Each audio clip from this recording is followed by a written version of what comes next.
If you're parenting an autistic child, this video is for you. And if you're parenting a neurodivergent child more broadly, like ADHD, ADHD, or a child who takes literal language, freezes under pressure, or defaults to being polite, this still fits.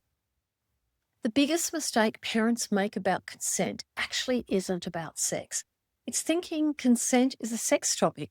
I hear parents say, we'll talk about consent later, when they're older, when dating comes up. And look, makes sense because sex feels like the risky part. But by the time sex is relevant, consent should already feel familiar. Consent isn't a puberty conversation. It's actually a life skill. And for neurodivergent kids, it needs to be taught clearly, early, and often. Most parents are taught ideas like consent means sexual consent. We'll cover it when dating starts. Primary school kids are too young, or talking about consent early feels inappropriate. And that advice assumes that kids learn consent by watching, guessing, and picking up social cues. Many neurodivergent kids don't actually learn that way, autistic kids especially. They're not filling in the gaps. They're waiting for someone to say aloud the rule. And when consent stays vague or gets saved for later, that gap doesn't stay small at all. So this isn't about labels. It's about how brains actually process information. And for many neurodivergent kids, learning is literal. Rules need to be clear and repeated. Freeze or compliance responses, saying yes, even though they don't mean yes, are common. And being polite can override discomfort. So when adults say something like, they'll just know, you know, they'll know if something feels wrong. They are assuming that it's a skill that most kids don't have. And consent needs to be concrete, needs to be practiced and predictable long before sex is relevant. So consent isn't a feeling that kids suddenly recognize one day. Consent is having your choice over your body, hearing and respecting no, and knowing that you can stop something. If you're playing a game and you don't like it, it's about knowing that you can say, I don't want to play this game anymore. And it's also about knowing that it's okay to change your mind. It's okay to check that someone wants to still play a game, that consent is still there. And it's also about respecting people's boundaries. And look, sex is just one place that consent shows up, and it's also not the first place that it shows up. And that's why everyday practice matters more than one big talk. So consent, it's taught in those ordinary moments. Asking before you hug or touch someone. It's about letting kids say no to tickling games and stopping straight away. It's about respecting stop when there's rough play, and it's about not forcing affection for relatives. Asking before you share photos or stories, and it's about letting kids choose where they sit or where or what they want to do. And if there's games going on, it's about checking in and asking, is this still fun? Are you still enjoying this game? Because you don't look as if you are. What could be something that you say.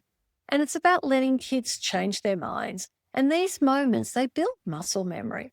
The kids don't need speeches, don't need lessons. They just need repeated experiences that teach my body signals matter. And when consent only comes up around sex, kids haven't practiced the skills yet. The topic suddenly starts to feel heavy, and neurodivergent kids are expected to generalize without clear rules. They freeze, and compliance, that can look like consent as well. So consent skills don't just appear at puberty, they grow through repetition. I've supported many families through the hugs for grandma moment. The child says no, and the room goes quiet. And the parent will often panic, which is a natural reaction. They'll think, am I being rude? Am I encouraging disrespect? But what's actually happening is healthy. What's happening is that child is actually practicing body autonomy. And the adult holding that boundary is actually teaching consent, but without saying the word. So look, if it feels awkward, that's that way because many of us weren't taught this way. And look, that doesn't mean that it's wrong. It just means that we're learning too. So In real life, there's some simple, repeatable phrases that will help. Things like, you can say no to hugs even with family. Stop means stop, even if we're laughing and having fun. You're allowed to change your mind. You don't have to explain your no. Let's check if they're okay with doing that. You need to ask first, then wait for the answer. Predictable language, it creates predictable safety. Autistic kids, they don't pick up consent rules from context. They learn through clear language, repetition across situations, consistent adult responses, and rules that don't change depending on who's around. So this isn't about making kids perform consent. It's about creating an environment where consent is normal and supported. That's what reduces confusion later on in friendships, group settings, and relationships. Now, you're probably already teaching consent, but you just don't call it as that. You might not recognize it as consent. So it's not one big talk, and it's not about having the perfect words, and it's not about waiting for the convo to start at the right age. What you need are everyday moments and calm, repeatable language and a willingness to come back to it as well. Never too early to talk about consent, and it's never too late. Parents aren't meant to invent this from scratch. You're not meant to intuitively know it.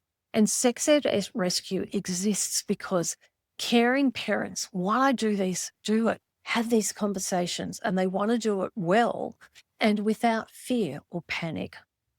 Reaching out for support and using resources doesn't mean that you're behind. It means you're a thoughtful and caring parent, and you're smart enough to realize that there's resources to make your job easier. Now, the next video I recommend watching is what I call the Santa rule for sex ed. It's about how to stop kids from going to school and repeating how babies are made and sharing that information at the wrong time in the wrong place. And that worry or fear is something that stops a lot of parents from starting these conversations. And in that video, I explain how we can teach kids about what information is okay to share and what's not. It's practical, it's calm, and it fits perfectly with what we've talked about today. The next step for you as a parent is simple. Notice the small moments where consent already shows up and name them out loud. And that's how safety is built. One clear moment at a time.